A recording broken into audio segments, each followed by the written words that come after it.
My Lord and my God, I firmly believe that you are here, that you see me, that you hear me. I adore you with profound reverence. I ask you pardon for my sins and the grace to make these moments of prayer fruitful. My Immaculate Mother, Saint Joseph, my Father and Lord, my guardian angel, intercede for me. I do wonder, Jesus, what your relationship with Simon Peter was like. I mean, there are so many occasions in the Gospels where the two of you seem to be the centerpiece of something quite dynamic.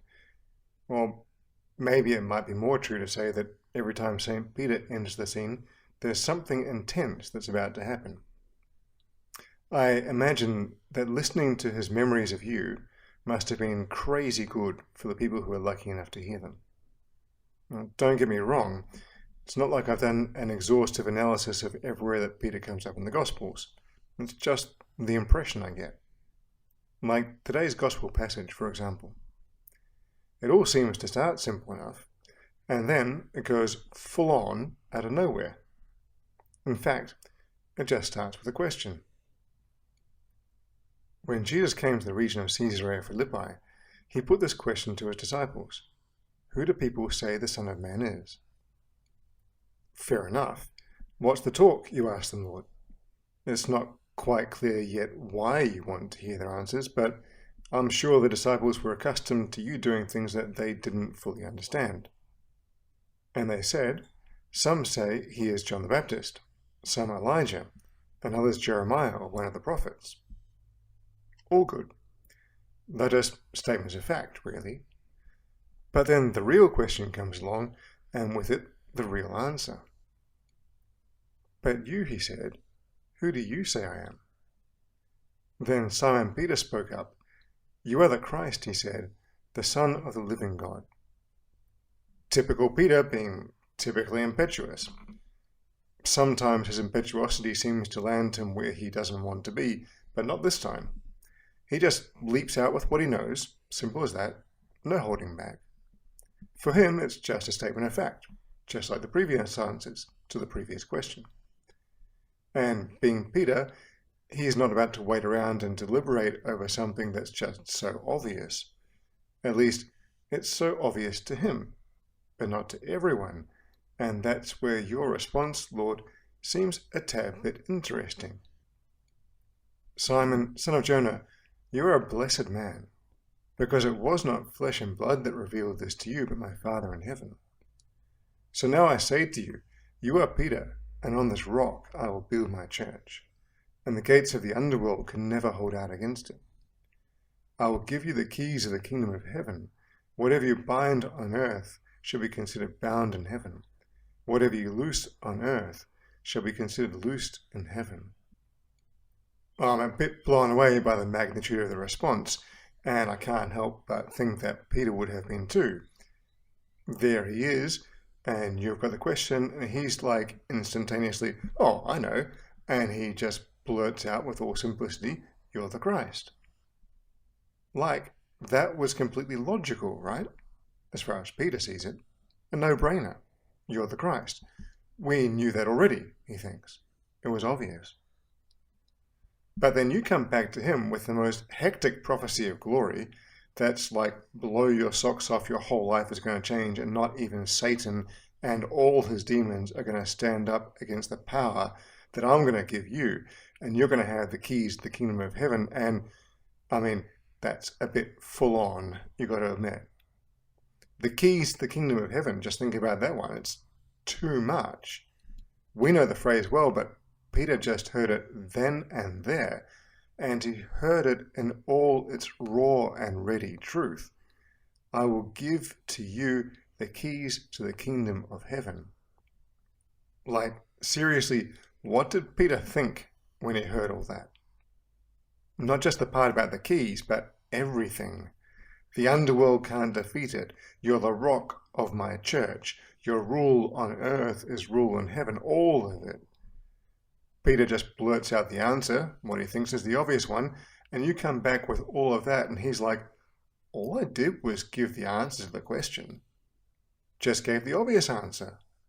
Where did a response like that come from? Thing is, I doubt that he realized at the time that he knew you were the Christ by divine gift, and not by his own logic. That's the marvel of it all, and that's why we see the incredible prophecy of everything that comes through it. Simon, son of Jonah, you are a blessed man, because it was not flesh and blood that revealed this to you, but my Father in heaven. Crazy to think that it seemed like simple, logical knowledge to Peter, and yet it was the power of God at work in him. That's what we call faith, and that same faith is at work in all of us, with that same power of God at work in us too. If not, we couldn't say that Jesus is the Christ.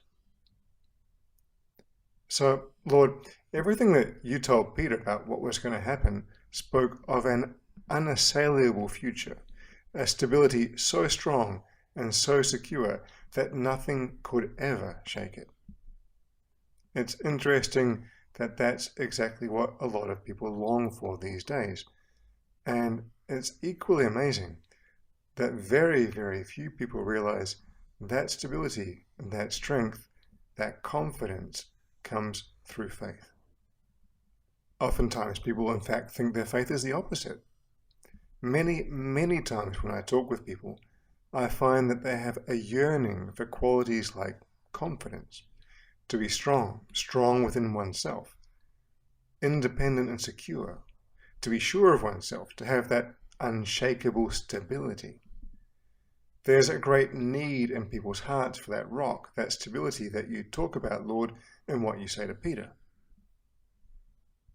And yet, no one seems to know where to find it. Now, some time ago, I read an article in the Huffington Post entitled, "Behold the Millennial Nuns." Now, the Huffington Post isn't really known for having articles that are much in favor of Catholicism, or Christianity in general, or a great many things, to be honest. And the article in question is certainly not advertising the Catholic Church, but it's interesting. It's basically a young woman grappling with the seemingly unanswerable question as to why so many of her friends were becoming Catholic and becoming nuns. That's the kind of phenomenon that you and I would be happy to hear about, of course, but what I really found interesting was her reasoning. She looks at it from a completely secular point of view and tries to figure it out. The first thing we've got to say is that if she's looking at it from a secular point of view, she's looking at it without the faith of Peter, which is so intrinsic to understanding anything about God, and which happens to be the topic of our prayer today. So, as you can imagine, I don't agree with all of her assertions. But one fundamental reality that she lands upon in the lives of all these people is certainty. The absolutely irrevocable confidence and solidity that God gives to a person's life. All the fickleness and changeability of this world is stripped away, and a person is left with the absolute conviction of God. Or, perhaps to put it this way, of who I am to God and who He is to me.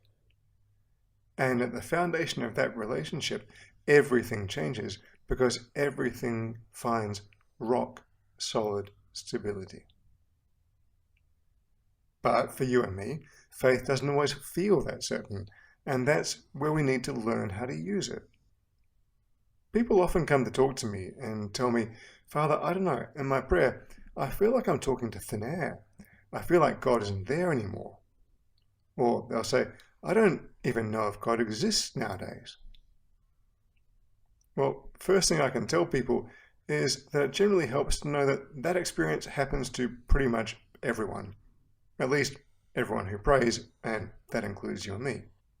And it feels like a problem of faith, but it's not. Because faith is not about the feelings, but about what we know. So this, in fact, is a really common circumstance where we learn to use our faith more conscientiously, more deliberately. And in fact, we grow our faith, and it becomes stronger, so that our life has that same stability and strength that St. Peter received. The point is that belief in God is not about our feelings, but about what we know.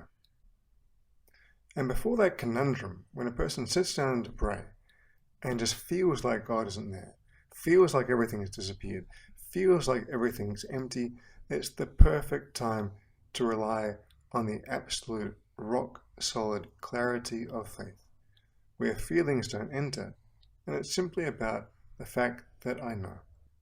I always tell people in that circumstance, you do just one thing, and it's really simple. You sit down and tell God, Lord, right now, I feel like you don't even exist, but I know you're here, and that's enough for me. With that, we begin to acquire the stability and strength of faith, and the peace that goes with it. Lord, help us to rest on the rock-solid stability of faith, the same faith that made Peter so strong and that brought you to build your church on him. Let's turn our hearts and our words to the Virgin Mary as we finish our prayer. Our Mother Mary, we ask your help to let faith become so deeply founded in us, built upon what we know, that it will give us the strength, stability, and confidence that we long for as we go through this life. I thank you, my God, for the good resolutions, affections, and inspirations which you have communicated to me in this time of prayer. I ask your assistance in putting them into effect. My Immaculate Mother, Saint Joseph, my Father and Lord, my guardian angel, intercede for me.